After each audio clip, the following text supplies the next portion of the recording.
ইল্লাল্লাহু মুহাম্মাদুর রাসূলুল্লাহ হাসবি রাব্বি জাল্লাল্লাহ মা ফি কলবি গায়রুল্লাহ হাসবি রাব্বি জাল্লাল্লাহ মা ফি কলবি গায়রুল্লাহ নূর মুহাম্মদ সাল্লাল্লাহ হক লা ইলাহা ইল্লাল্লাহ লা ইলাহা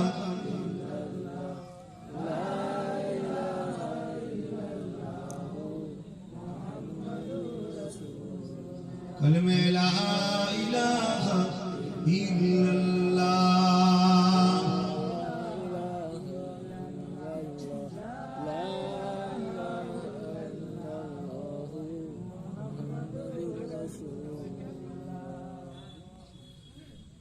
وقال الله تعالى في كلام المزيد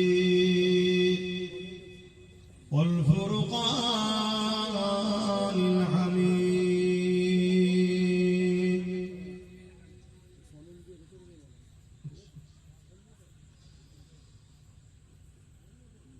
وما أرسلناك إلا رحمة للعالمين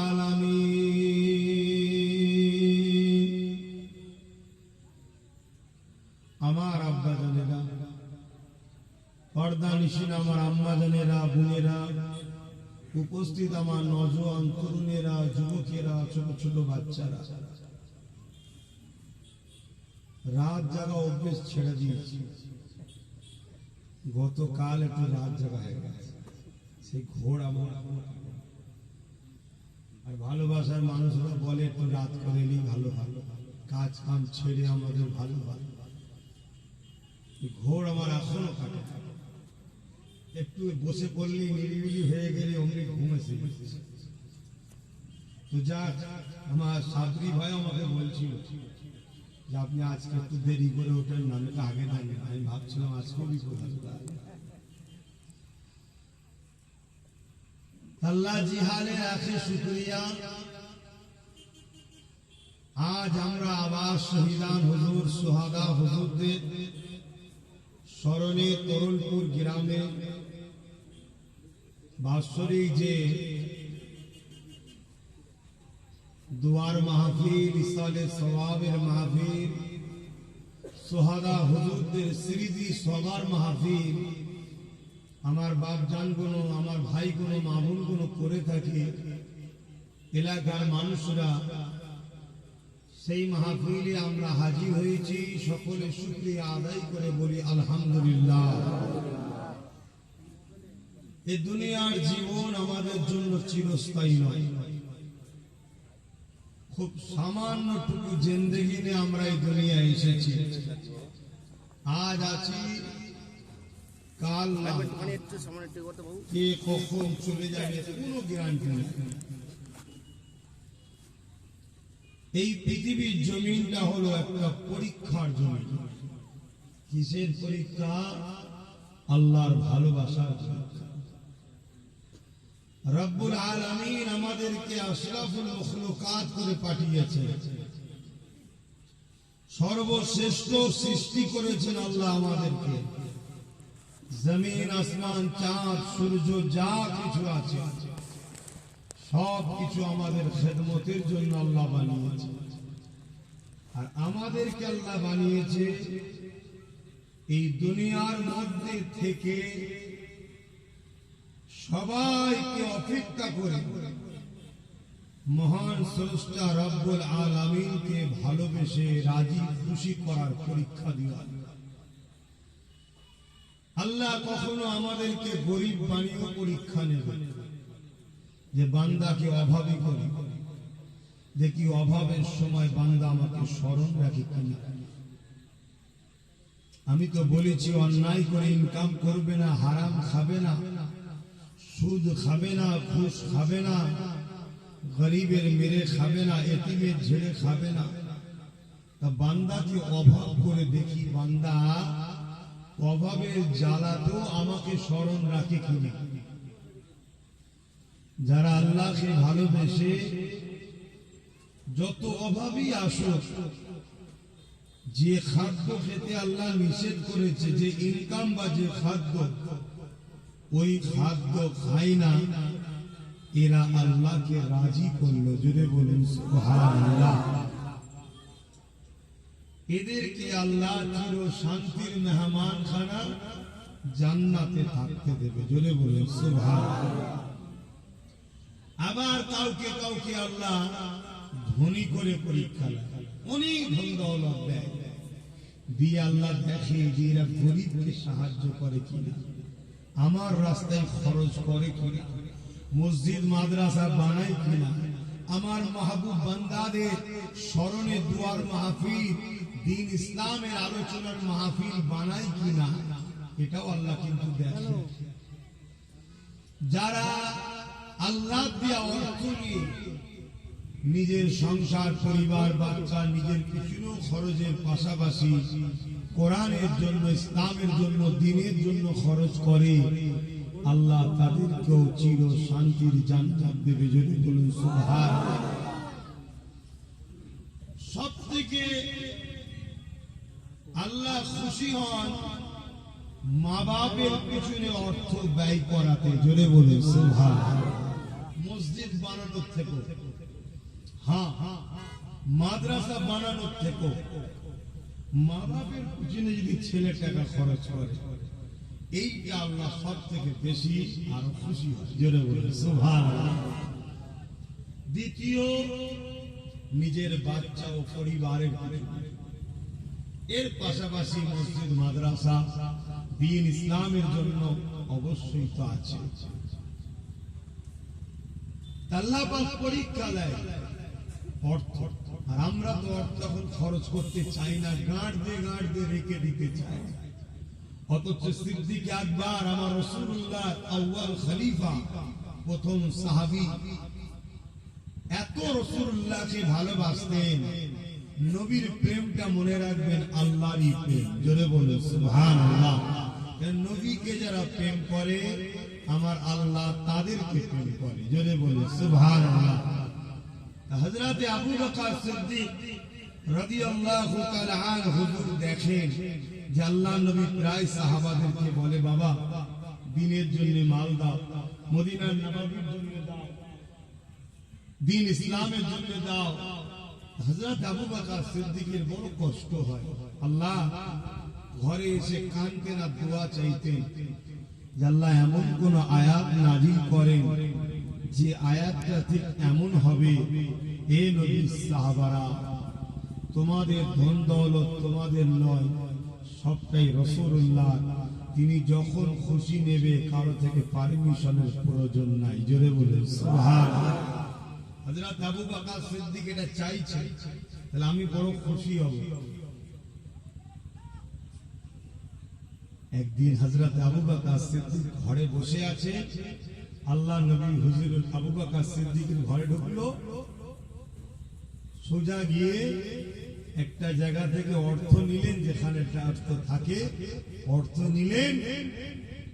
যাওয়ার সময় বলছে এটা অমুক জায়গায় খরচ হবে, কত নিল, লোবো কি লোবো না কিচ্ছু বলেন।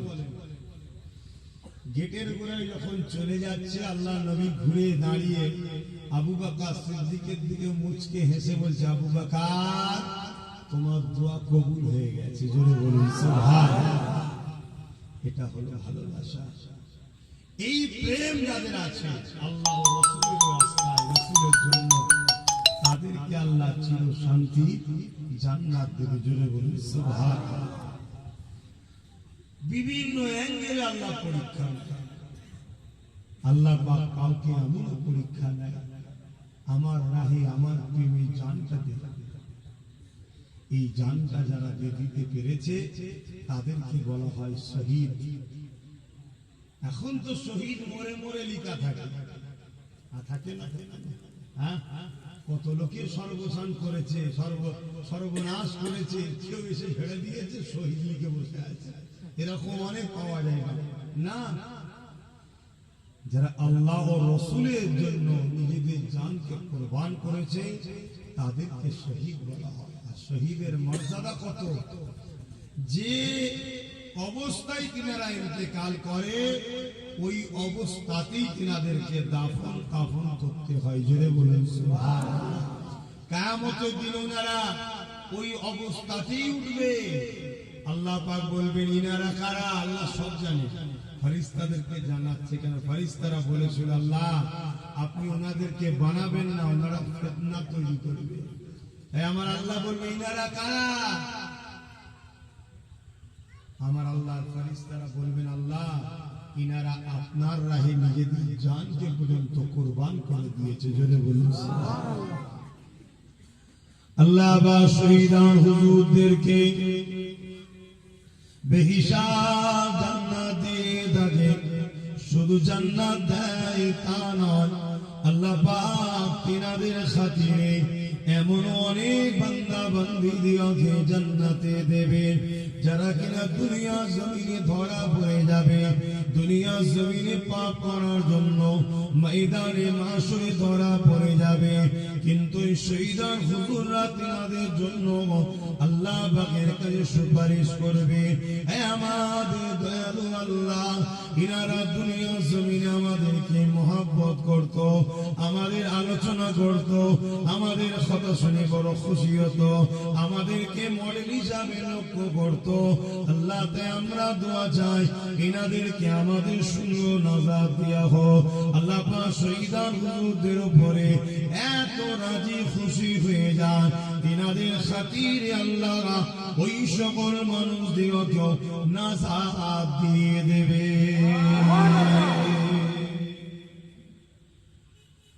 দুনিয়া কিছু দিন দেখতে দেখতে দেখুন দিন রাত চলে যাচ্ছে, এই রাত এই দিন, এই রাত এই দিন, এই রাত কেটে চলে যাচ্ছে। কত হুজুর কেবলারা এসেছিলেন, এক এক করে দেখুন সব চলে যাচ্ছে। আপনাদের বাড়িতেও দেখুন কত মুরব্বীরা এসেছিল, সব এক এক করে চলে যাচ্ছে, কেউ ছিল। অথচ আমরা দুনিয়ার লোভ লালসায় দুনিয়ার বাজারে আমরা ব্যস্ত হয়ে আছি, দুনিয়া দুনিয়া দুনিয়া করে বিরস্ত হয়ে আছি। আমাদের এক মুহূর্ত সময় নেই আখিরাতের কথা ভাবার জন্য। আল্লাহ পাক কোরআনের মধ্যে জানিয়ে দিলেন, ফালতানজুরু নাফসুম মা কদ্দামাত লিগাদ, প্রতিটা নফসের উচিত পরকাল নিয়ে বেশি বেশি করে ভাবা। কেননা দুনিয়ার জমিনে তবুও তো আপনজনকে পাওয়া যায়, পরকালে জমিনে কেউ আপন হবে না। সবাই নিজেদের চিন্তায় নফসি নফসি করতে থাকবে। ওই ময়দানে মাশরে বাপ ছেলে হবে না, ছেলে বাপের হবে না, মা মেয়ের হবে না, স্বামী স্ত্রী হবে না।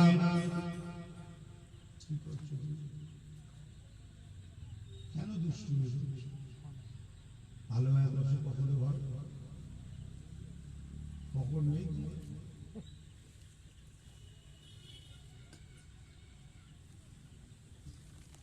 ভুল করুন। আল্লাহ রাহে তারা জীবনকে কুরবান করে দিয়েছে। তারা ইনসাফ ইনসানিয়াত মানবতা গরিবদের পক্ষে দাঁড়িয়ে নিজেদের জান মালকে কুরবান করে দিয়েছে। আমরা কুরবান করা তো দূরের কথা, সে রাসূলুল্লাহ ইসলামের ক্ষতি করতে চলেছে। হে যুবকেরা, তরুণেরা, বাপেরা, আল্লাহ নবী একদিন মদিনা নববী শরীফে বসে আছে। কে আছো বাবা? ইসলামের জন্য মান দাও বাবা। কেননা গোপনে গোপনে ইসলামের দুশ্মনেরা অর্থ জোগাড় করেছে, গোপনে গোপনে ইসলামের দুশ্মনেরা সৈন্য জোগাড় করেছে, গোপনে গোপনে ইসলামের দুশ্মনেরা তারা এমন করে প্রস্তুত নিয়ে নিয়েছে। বাবারা খেয়ে আছো, এদের বিরুদ্ধে সংগ্রাম করে ইনসাফ ইনসানিয়াতকে বাঁচাবে। সাহাবা হুজুরদের মধ্যে একজন সাহাবা এক একটা জিনিস দিতে লেগেছে। কেউ রাসূলুল্লাহ কদমে ঘোড়া দিচ্ছে, উট দিচ্ছে, কেউ অর্থ দিচ্ছে, বিভিন্ন জিনিস দান করতে লেগেছে। আল্লাহ নবী বড় খুশি হতে লেগেছে। ঠিক এমন সময় নবী পাকের নজরটা এক সাহাবীর দিকে পড়ে যায়, যে সাহাবী নাকি রাসূলুল্লাহর মাহফিলে বসে বসে কাঁদতেছে।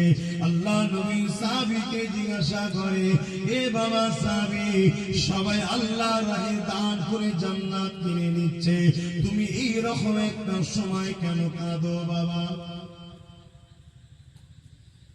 আল্লাহর রাহে দান করলে তার বিনিময়ে আল্লাহ জান্নাত দেয়।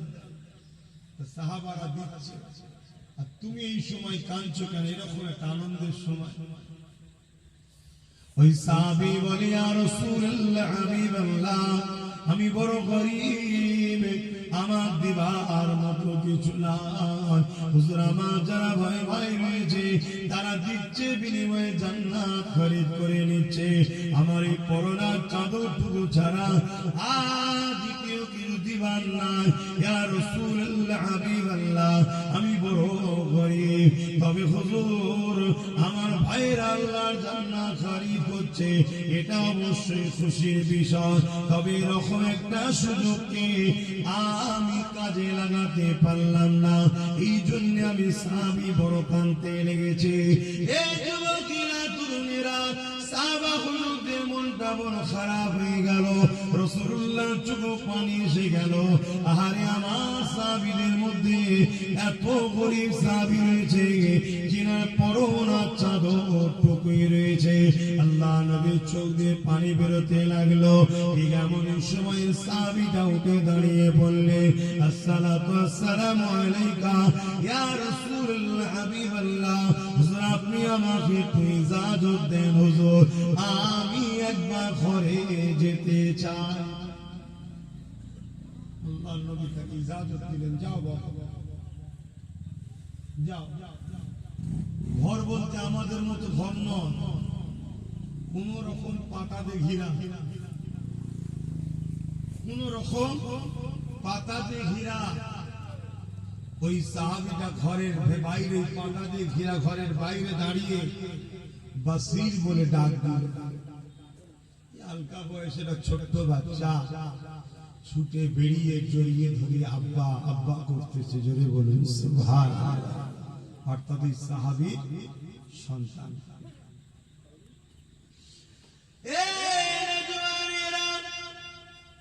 আল্লাহ নবীর সাহাবীরা ওই বাচ্চার মাঝে হাত বোলা আর চোখে পানি করাতে করাতে দাঁড়িয়ে দিয়ে বুক দিয়ে ধরতে লেগেছে। কখনো কখনো একটু পা দুটো পা করে নিজের বাচ্চার মাথাতে পানিটা পড়তে লেগেছে। যখনই বাচ্চার মাথায় পড়তে লেগেছে, বাচ্চা এই সময় মাথা তুলে বলে, আব্বা আপনি আমাকে বড় ভালোবাসেন আব্বা, কিন্তু আজকে চোখে কেন আপনার পানি আব্বা? আমার মা নাই জমিনে, আপনি আমার মা, আপনি আমার আব্বা, আপনি আমাকে কোনদিন মায়ের মমতার কমতি দেননি, আজকে কেন বাঁধেন আপনি? কি জন্য আপনার কি হয়েছে আব্বা? ওই সময় নবী পাকের সাহাবী বলে, বাবা ছেলে বাসির, শেষবারের মতো বাপকে দেখে নাও বাবা, আর ওই তো কোনদিন দেখা নাও হতে পারে বাবা। কেন আব্বা, কি হয়েছে? বাবা ছেলে দয়ার নবী দরবারে বসেছিলাম, আল্লাহ নবী জানিয়ে দিলেন, কে আছে বাবা ইসলামের জন্য মাল দাও, এর বিনিময়ে আল্লাহ তাদেরকে জান্নাত দেবে বাবা। তোমার সাহাবা ভাইরা এক একজন এক একটা জিনিস দেয়, বিনিময়ে জান্নাত কিনে নেয়। এ বাবা ছেলে বাসির, আমি তোমার আব্বা, আমার তো কোনো কিছুই নাই, এই পরনার চাদরটুকু ছাড়া তো কিছুই নাই। আমি তোমার চিন্তা করেছি, আমি রাসূলুল্লাহ কাছে নিজের জানটাকে দান করে দেব।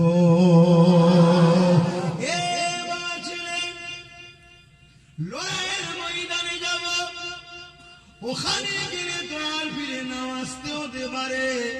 তাই বাবা বাসির, তোমার মা তো দুনিয়া জমিনে নাই, কেউ তোমার সারা নয়, আমি বাপ তোমার ছিলাম বাবা, আমিও চলে যাচ্ছি না জানি ফিরে যদি না আর আসা হয় বাবা তাহলে আর দেখতে পাবে না, তাই শেষবারের মতো তোমার সঙ্গে দেখা করতে এসেছি বাবা। আহারে আমার নবীর সাহাবারা কেমন ছিল দেখো, ইসলামের জন্য, মানবতার জন্য, সভ্যতার জন্য, অসহায়দের জন্য, নারীদের অধিকারের জন্য, গরিবদের সাহায্য করার জন্য, সমাজের মানুষগুলোকে দাসত্বতার শিকল থেকে আজাদ করার জন্য তারা নিজেদের বাচ্চা পরিবারের কথাও ভাবে না, নিজেদের জানের ময়াও তারা করে না। অথচ আমরা মুসলিম ঘরের জন্ম নিয়ে আজ আমাদের অবস্থাটা কেমন দেখো, নিজেদেরকে আয়নার সামনে প্রশ্ন করবে যে আমরা ইসলামের উপকারের দিকে আছি না ইসলামের ক্ষতিকারকের দিকে চলে গেছি। আশা করছি আয়না থেকে আপনার ছবিটা আপনাকে উত্তর দিয়ে দেবে। যদি বলে ক্ষতিকারকের দিকে চলে গেছে, তওবা করে এখনো সময় আছে, ফিরে আসো। যদি মনে হয় না উপকারের দিকে আছে, আলহামদুলিল্লাহ, কোনো চিন্তা তাহলে নাই। ওই বাচ্চা তখন কি বলেছিলেন, আমার আব্বা অবশ্যই জমিনে আমার মা নাই, আমার আম্মা জানেন ইন্তেকাল হয়ে গেছে, আপনি আমার মা, আপনি আমার আব্বা, আপনি আমার সব কিছু, আজ আপনি আমার কাছে ছুটে এসেছে। আল্লাহ নবীর কাছে নিজের জানটাকে লিখাবার আগে আমার আব্বা যান, আপনি দেরি করবেন না, যান, চলে যান, চলে যান, এমন জায়গায় নাম লিখাতে যাচ্ছেন, দেরি করবেন না। যদি আপনি লড়াইয়ের ময়দানে শহীদ হয়ে যান, কিয়ামতের দিনে আমি বাসির আল্লাহ পাকের কাছে বলবো, আল্লাহ আমার বাপ ছিল না, আমার মা ছিল না, আমার বাপ নেই ছিল, আপনার দিনের জন্য যখন বাপকে প্রয়োজন হয়েছিল, আমার কোন সাহারা না থাকার পরও আমি আমার বাপকে বুকে রাখিনি, আমি আমার বাপকে আপনার রাহে ছেড়ে দিয়েছিলাম। আরো জোরে বলুন সুবহান।